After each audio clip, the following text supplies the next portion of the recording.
May it be so this morning for those that need it the most. We also think of those that would have liked to have been here and cannot, that perhaps are following the live stream. And we know that thou art also aware of them.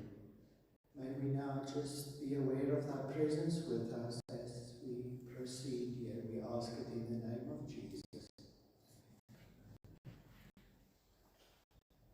I'm older than me. She could have been my mother. I don't do it out of disrespect. That's how I got to know her. And that's what she wanted to be called. So when I met her the first time, I found her very interesting. She was here and she was there.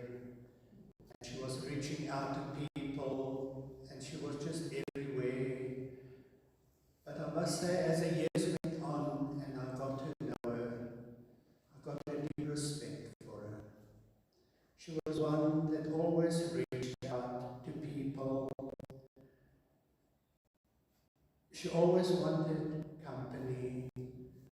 And sometimes I had to say to her, no, Willy, we cannot go there or we cannot do this. She just wanted to reach out and she wanted to do good. But above all, I had so much respect for her. I believe she was a young woman, I think of about 21, and she listened to the gospel, and she yielded her heart to God. And I think my calculations are correct. For 71 years, she never turned back. She just looked forward. I was trying to think back on some conversations with her. I was wondering, did anything ever happen in Willy's life that disappointed her? Did anything ever happen that could have caused her to doubt her faith? And, well, I'm sure sometimes it did. It happens to us all. But I couldn't recall her ever mentioning something like that in any conversation I had with her. In my conversation with her, Willy was always in the present. She was always in the day that she was living, and she spoke with hope of the future. It was always so encouraging And last night, as I thought over this gathering today, this memorial service, two parts came to my mind. The well-known parts, often spoken of. The first part was in 2 Corinthians 4. For which cause we faint not, that though our outward man perish, yet the inward man is renewed day by day. For our light affliction, which is but a moment, worketh for us a far more exceeding and eternal weight of glory, while we look not at the things which are seen, but at the things which are not seen. For the things which are seen are temporal, but the things which are not seen are eternal. It says, worketh for us a far more exceeding and eternal weight of glory. Some of our last visits with Willie in hospital, one was just so aware of the way the body wasn't getting any better. No. And it was actually at one of those visits that this part came to my mind. I thought, yes, she was lying. The body was decaying with us for a few minutes. And in that visit, and that was very, in that visit, she discussed the funeral details with us. She said, if it becomes necessary, the first two hymns on the pamphlet, they were her definite choice. And the third one, Love is the Kingdom's Banner, she said, if necessary for the third hymn, that hymn. So we discussed the funeral arrangements with us. And she spoke about the love that she experienced since the time that she started yielding her heart to God.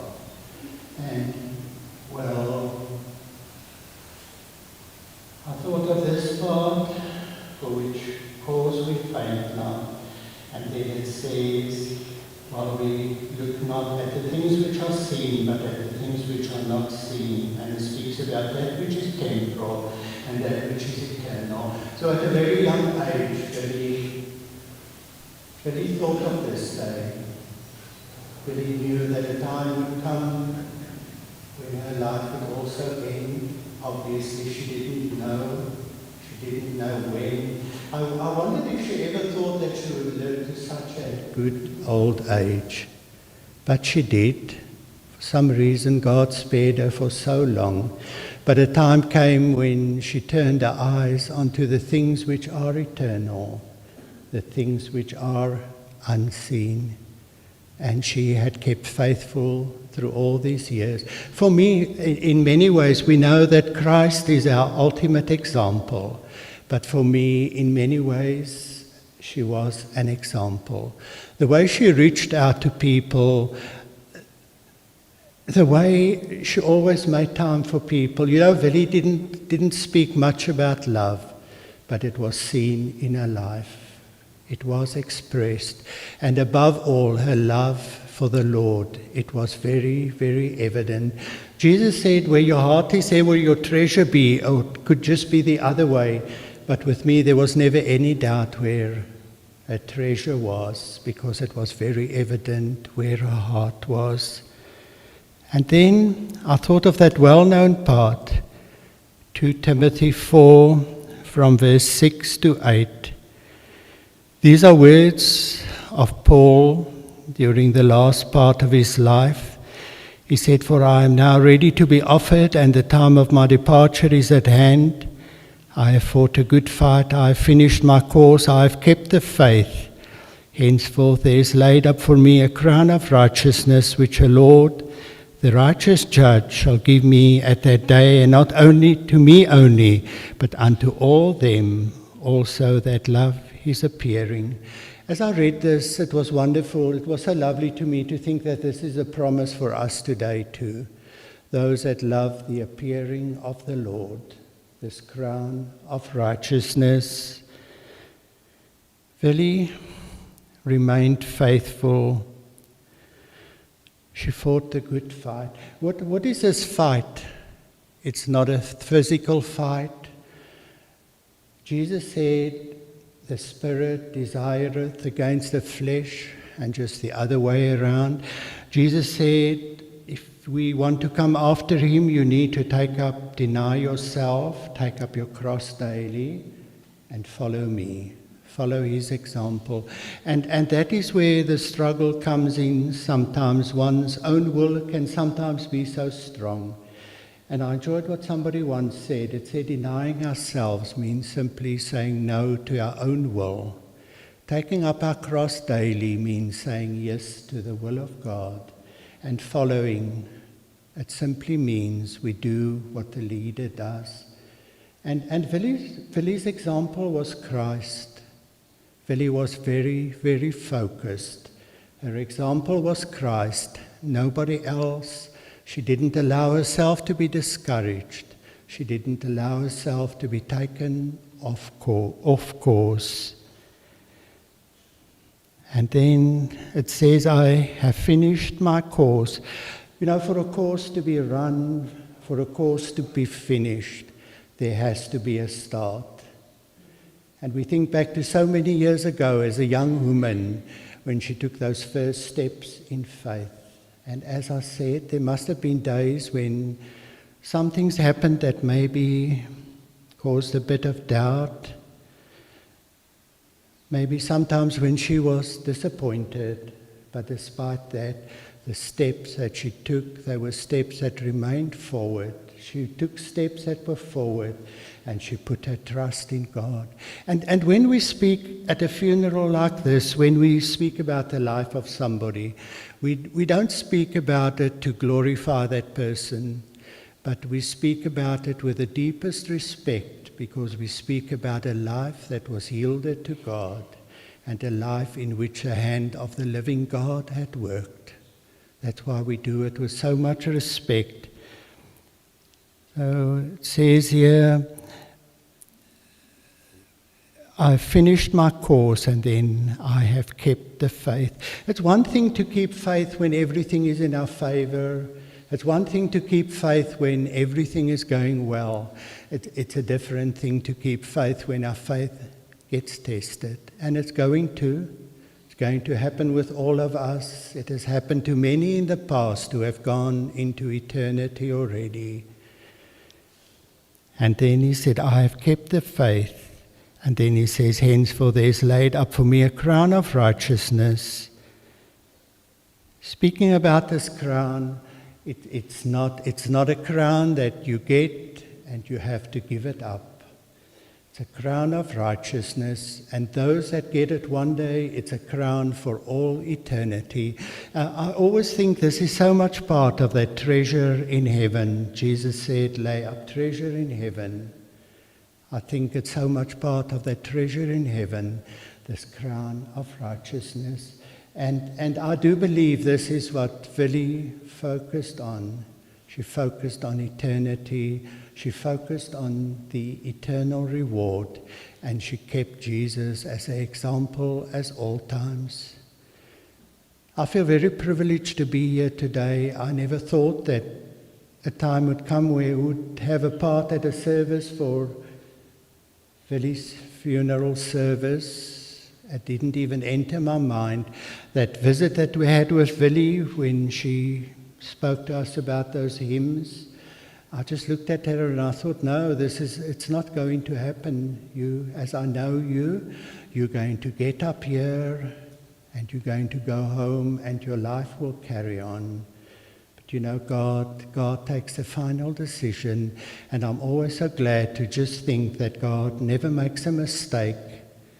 So I've been grateful for these thoughts, grateful for what she could mean to us. This morning I just thought back, during 2020, it was a time during COVID, and we were in lockdown, us two. We had no meetings. We couldn't have gospel meetings. And I was in lockdown at my sister's house. But you know what? So often a message would come through, how are you? Are you all right? And you know who that was from? I don't need to tell you. It was from Willy. And she would always end groetjies. That was another thing that she did. In small little things, she always reached out. And as I said, I feel it was a privilege during the later years of her life to just to got to know her, to just have a little part in that life. All of us here today, we are here because in some ways our life was intertwined with her, and we are thankful for that, and may the Lord just help us in these things. We can now sing that second hymn on the pamphlet, Close to Thee, Thou my everlasting portion.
In Psalm 103, from the first verse, Bless the Lord, O my soul, and all that is within me. Bless his holy name. Bless the Lord, O my soul, and forget not all his benefits, who forgives all your iniquities, who heals all your diseases, who redeems your life from destruction, who crowns you with loving kindness and tender mercies, who satisfies your mouth with good things, so that your youth is renewed like the eagles. And also verse 15, As for a man, his days are like grass, as the flower of the field, so he flourishes. For the wind passes over it, and it is gone, and its place remembers it no more. But the mercies of the Lord is from everlasting to everlasting on those who fear him, and his righteousness to children's children, to such as keep his covenant, and to those who remember his commandments.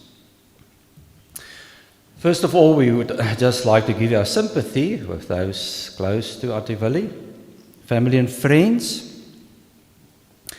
We've heard about Auntie Willy in the hospital when we first came to see her. It's a couple of weeks that we went on and off there. But firstly, she wanted to speak to us alone, as Laurie mentioned, about the hymns and a funeral.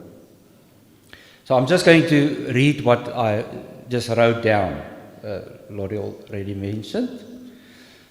So hymns, if all things were mine, close to thee, and thou mine everlasting portion. She professed in 1954, I was glad that I served the Lord when I was young. I love the family of God and the workers. I love my own family in Holland. Him, love is the kingdom's banner. In the world there is not the love as among God's children. Those were words that we wrote down.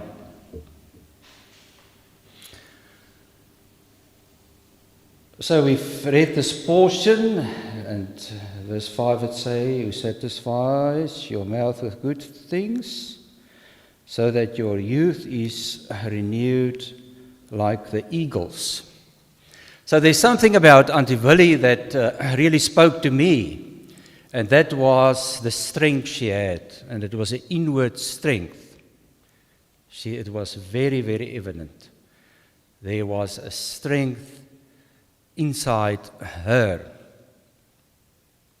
And this strength, it was there right unto the very end. We were privileged to be the last people who spoke with her before she died.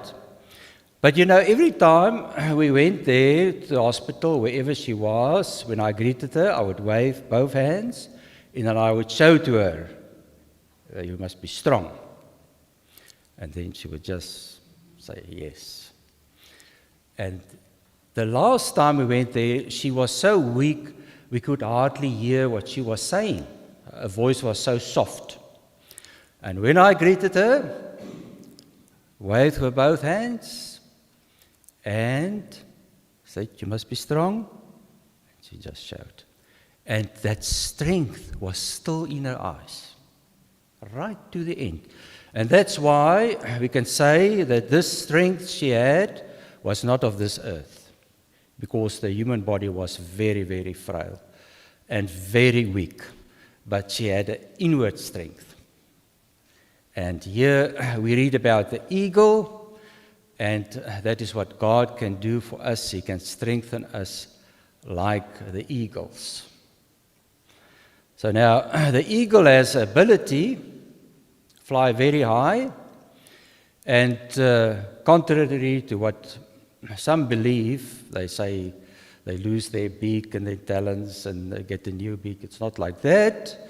But the talons and the beak and those, it grows continuously every day. It's replaced. Every day it grows. And also the feathers is replaced. And also an eagle retains its strength even into old age. They don't get weak when they get older. And the eagle can fly right into a storm, and because they're above the storm, and they use the updraft to fly even higher. So, extraordinary bird, the eagle. And that's why it's mentioned like the eagle. And there's another verse. Say, but those who wait on the Lord shall renew their strength. They shall mount up with wings like eagles. They shall run and not be weary. They shall walk and not faint. So this is what God can do for us. He can do for us. He can give us this strength. And this was very, very evident. And some even gave Auntie Willy the nickname of Iron Lady. And she was strong, but it was this inward strength she had. And that came from being in the presence of God and waiting on Him, and she tapped from that strength. And that helped her right through her life since the time she said yes to God and continue all the way with Him, and her strength did not fail. And if we think of like a pillar, we know a pillar can hold up a roof and so on, but the strength must remain. And that is what she became, a pillar in God's kingdom to many. And we are so thankful for her life. So I was thinking a bit, in the Bible we read about Joseph too. And we can say of Joseph that he had a well of satisfaction within a wall of separation. And that was Auntie Willy. She had this well of satisfaction. She knew how to keep things out that needed to be kept out, and she was feeding inside on the right things. And we read about Joseph that says his strength about, maybe I must just read these verses in Genesis. Say about Joseph is a fruitful bough by a well, his branches ran over the wall. The archers have bitterly grieved him, shot at him and hated him, but his bow remained in strength, and the arms of his hands were made strong by the hands of the mighty God of Jacob, by the God of your father who will help you, and by the Almighty who will bless you. So that was very, very evident in her life. She had this well of satisfaction, and she had this where she received a strength to be able to do all the things that we've heard of so nicely. And I was also thinking of Jesus. It said about Jesus that he was a root out of dry ground. So there was nothing in this earth to give him the strength, but we can say he received the strength from above, from God himself, and that's why he could be true and he could be faithful all his life, and that she followed in that example. Even in her old age, and I was thinking about Caleb. Caleb, we read about him, he was in his old age, when they came to the promised land, he said, give me the hill country, the difficult place, where there were giants. He said, give that to me, and he conquered those giants in his old age. And the reason for that is because of this strength of God that was so evident. So one of our fellow workers, he said that we must not make ready for God's return, but we need to be ready. We need to be ready. And Auntie Willy, she was ready. When she first had the opportunity, she got her house in order. She settled things. If she has waited, as we've mentioned last time, she could hardly speak. But in time, she got her house in order. She was ready. Wonderful example. And one would really long to follow in that example. She was ready.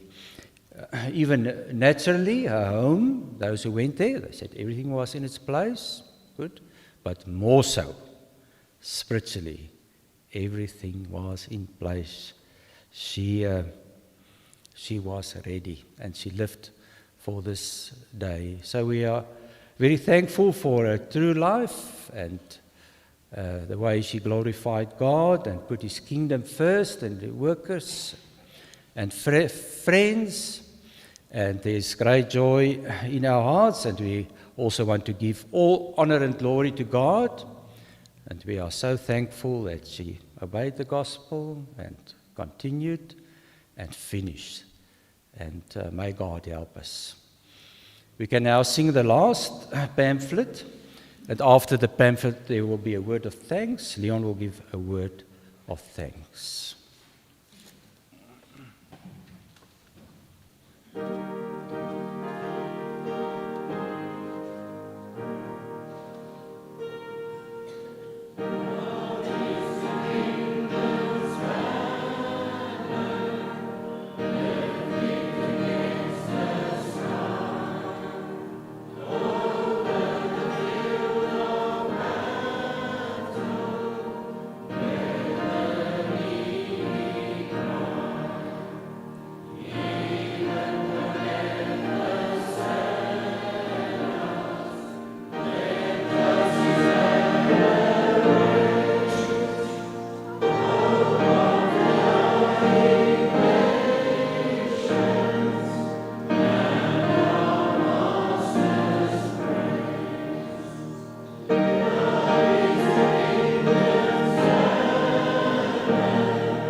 Thank you both for your messages and support.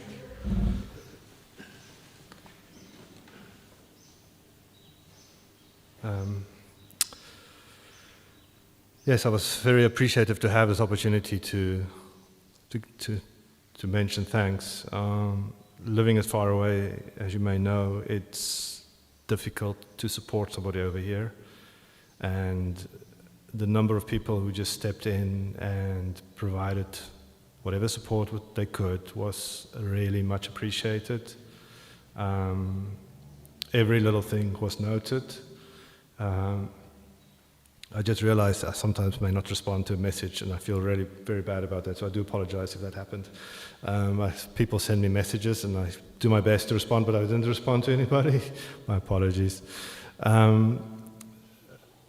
When we spoke about thanks for this moment, it was some guidance was given to me to say maybe you don't need to mention specific names, and I think it's a good idea because it will be a fairly long list. And secondly, I forget sometimes, so if I forget to mention somebody, and then afterwards I will feel terrible. So just going to mention my thanks in general, if you don't mind.